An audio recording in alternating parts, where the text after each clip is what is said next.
I rewatched the game this morning, and I wanted to light my eyeballs on fire. So, who do you blame the most? Raheem Morris, Michael Penix, or the defense? I don't like pointing the finger at just one person for a game, but I'm struggling to come up with a reason why not to put all the blame on Raheem Morris. Let me know what you think in the comments while the intro video rolls.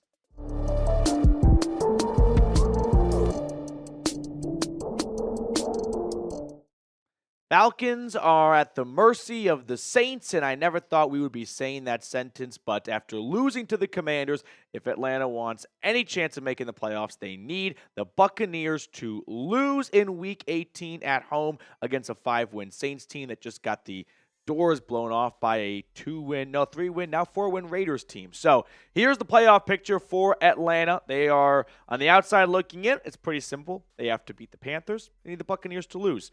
No other way around it. So after rewatching the game, though, it got even worse because I knew it was bad in the moment when it came to Raheem Morris's clock management, but it just got 10 times, 100 times, 1,000 times worse after rewatching, pausing, and really looking closely at the clock because in real time, you're not thinking, oh, he's about to have an all-time blunder.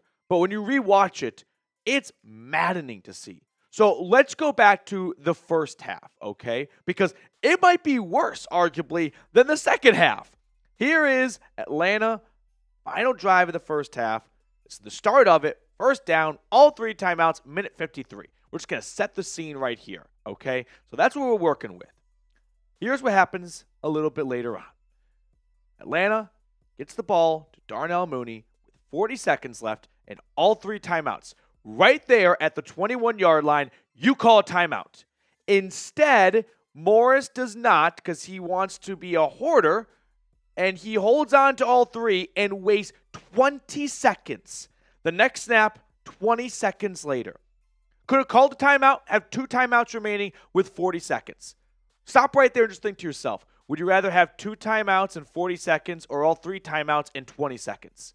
I would take 2 timeouts in 40 seconds. But no, this ball goes out of bounds or is completed, gets out of bounds, and it's 2nd and 7 with 16 seconds left. An average play takes about 5 seconds. So you have left yourself basically 3 cracks at the end zone, and you leave 1 second for a field goal because you wanted to hold on to all 3 timeouts. Instead, this could be 2 timeouts with 36 seconds remaining, where you have multiple cracks at the end zone. Instead, you have now limited yourself to a maximum of 3. Moving along, next pass, incomplete, 3rd and 7. You still have all 3 timeouts, and now you only have 2 cracks at the end zone, right? First play takes 5 seconds. This is in a perfect world, by the way, of it being 5 seconds. What if one play takes 7 seconds? Which, by the way, is exactly what happens. This is a missed throw to Drake London, which, yeah, London would have opened the end zone for a touchdown. Penix overthrows him. That's a miss. But you know what? You only gave Penix 1 shot. You could have given him way more opportunities if you called a timeout earlier on in that drive. Instead, Michael Penix only got 2 throws at the end zone, essentially. And only one of them actually went to the end zone. But because Raheem Morris is a hoarder and held all of his timeouts, he held back his team. He got in the way. Just call a timeout. You have 3. What else are you waiting for? I understood earlier on in the drive when they ran the ball in the first play, they didn't call a timeout, clock's ticking. Okay, you don't want to give the Commanders much time. That's fine. I wasn't upset with that. But once you got it all the way down to the 21-yard line with 40 seconds left, call a timeout. I mean, look at it one more time here. This is 20 seconds left because they didn't call a timeout. Go back. Call timeout right there, Morris. Unbelievable. So that's the end of the first half. Atlanta left 4 points possibly on the board. They missed multiple chances to throw to the end zone because they ran out of time because Raheem Morris is on the next episode of Hoarders. Just didn't want to give a timeout up. So we move on to the second half. Here's how the drive begins. Great job by the defense. I know everyone's mad at the defense. I get it. They gave up a lot of points in the second half. But you know, the defense forced a 3-and-out after Atlanta tied the game and gave the ball back to the offense with 40 seconds and 2 timeouts. In the very first play, Michael Penix with a great throw, awesome catch by Darnell Mooney, And with 33 seconds left at the 44-yard line, you have 2 timeouts. Call a timeout. Okay? Morris, after the game, somewhat put the blame on his players by saying, I thought we could get to the line a little bit quicker.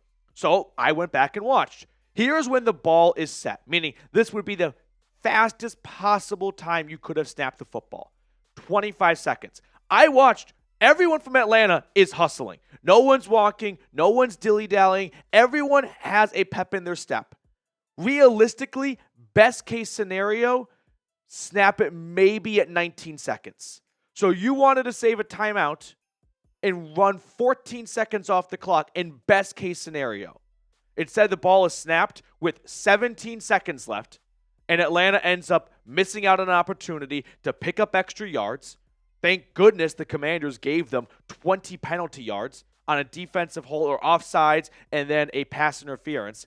If not for that, the Falcons would have settled for a Hail Mary, and Morris kind of looks like he gets off a little bit, but not in my book, and a 56-yarder, which I'm still not convinced that didn't go through because it looked so good.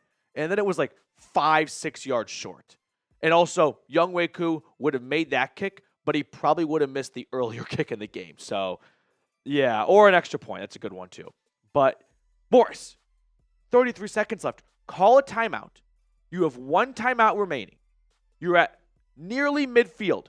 You can throw it out of bounds still. You can throw it anywhere you want and still call a timeout. And let's say you throw it over the middle of the field. Let's say you get to the Commanders' 40-yard line, right? 15-yard completion. Let's say that play takes 10 seconds, okay? And so now it's 23 seconds left. You call a timeout, your final timeout. You could still throw it, another 10-yard throw, or anywhere you want, and spike it with 3-4 seconds remaining. And instead of a 56-yarder, we're talking about a 45-yarder. And now we're talking about Atlanta being 1 win away from hosting their first playoff game since the Georgia Dome was the thing. But Raheem Morris, as a coach, the most important job is to put your players in a position to be successful. Lean into their strengths. Identify the other team's weaknesses. That's what a head coach does. And he self-sabotaged. He was a double agent. I don't know if he just kind of had a calling to his former time with the Washington Redskins. He's like, nah, I'll toss him a bone here. Dan Quinn was a good guy to me. I enjoyed working under him. It won't be long until you're working under him again, because if you keep fumbling like this, you're going to be out of a job. So, Jay, you're going to love this part here. Would you bring Raheem Morris back for 2025? Give me a yes or give me a no in the comment section. Ultimately, I don't think Arthur Blank is going to fire him, but there are some major miscues this season that have Raheem Morris's fingerprints all over it. His refusal to move on from Kirk Cousins, because Kirk Cousins is the reason why we're 6-3, the reason why we're 6-4, the reason why we're 6-5, and now he's the reason why you're 6-7. And you wanted to stand by him like it was a fucking Disney movie. Not a good movie anymore, is it? And then, not once, but twice at the end of the halves, Raheem Morris cost his team extra points. Cost him 3 points at the end of the second half, would have been the game winner. Cost him arguably 4 points at the end of the first half, would have been a game winner. Not once, twice. Before we get on to the rest of today's video and talk about Michael Penix and some other things like that, along with, I don't even want to say it, but I'll say the D word, draft. I do have to give a quick shout out to our friends over at PrizePicks. If you don't know, PrizePicks calls Georgia home. It's the best place to get real money sports action. With over 10 million members and billions of dollars in awarded winnings, PrizePicks has made daily fantasy sports accessible to all. You just pick more or less on at least 2 players for a shot to win up to 1,000 times your cash. Run your game all season long on PrizePicks. If you're looking for an example, here are the selections we cooked up for Monday night. Taking the less on Jared Goff, but the more on Jahmyr Gibbs because it's a goblin. Goblin are easier to reach, not as big of a payout, but it makes things a little bit easier on your end. So download the PrizePicks app today and use code CLNS to get $50 instantly after you play your first $5 lineup. All of that information is in the comments and description of today's video. Download the app today and use code CLNS to get $50 instantly after you play your first $5 lineup. PrizePicks. Run your game. Shout out to PrizePicks for once again supporting us here at Falcons Today. Let's get back to our regularly scheduled programming because Atlanta has, I think, a good quarterback in Michael Penix. Finished 19 of 35, 223 yards, a touchdown, and interception. If you just go off the box score, that does not look like an insane performance. And it wasn't. There was some meat left on the bone. I mean, go back to that last drive of the regulation, and there was an open, I think it was Darnell Mooney, that Penix missed, and he missed Drake London on a touchdown to close out the first half. Like, there were some misses, and Penix owned up to that, and he talked about, needing to build chemistry, and I fully agree and buy into that. But what I am going to look at is what he did on fourth down. Not once, but twice on that drive. I mean, that first and goal was a disastrous performance. Like, Drew Dahlman snaps it over the head of Bijan Robinson, and now it's second and goal from the 26-yard line. And Penix, ice in his veins, goes, all right, I'll get half the yardage back here, and I'll get the other half on fourth down. That's exactly what he does. So what we saw from Penix was terrific when the pressure was on. And if he got a chance to get the football in overtime, could have been a different scenario. Fortunately, tails never fails. But I am encouraged by what I saw from Michael Penix. 2 starts under his belt now, and I know the box score numbers don't look terrific, but if you just go off the eye test, I like what we have seen so far from 9. I am not wavering in my belief that Michael Penix can be a good, great, awesome quarterback in the NFL. I'm still in on Michael Penix, and we're just going to wonder what could have been if they moved to Penix a little bit earlier when Kirk Cousins really started to go downhill. By the way, Kirk, can you please take your helmet off? It's incredibly uncomfortable for everyone. He's just standing there ready to go in, and he's not anywhere near going. Just stop. I also want to give a shout-out to Caden Ellis. He's awesome. Came up with his first career interception on Jaden Daniels, and Jesse Bates, by far the best player on this defense. I also should give a shout-out to A.J. Terrell. He really bottled up Terry McLaurin. It's been a bit of an up-and-down year for 24, but I thought Terrell, outside of a couple of missed tackles here and there in other spots, he did his job great, which was taking 17 Terry McLaurin out of the game, who was a non-factor for pretty much the entirety of that game. So shout-out to Caden Ellis. Shout-out to A.J. Terrell. Everyone else, you kind of screwed the pooch on this one. So once again, Atlanta needing the Bucs to lose against a 5-win Saints team. I wouldn't be shocked if the Bucs lose, but the Falcons lose too. That feels like the most Falcons thing ever.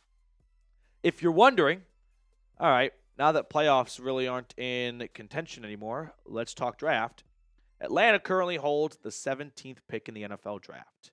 Now, the Texans are the first wild card team.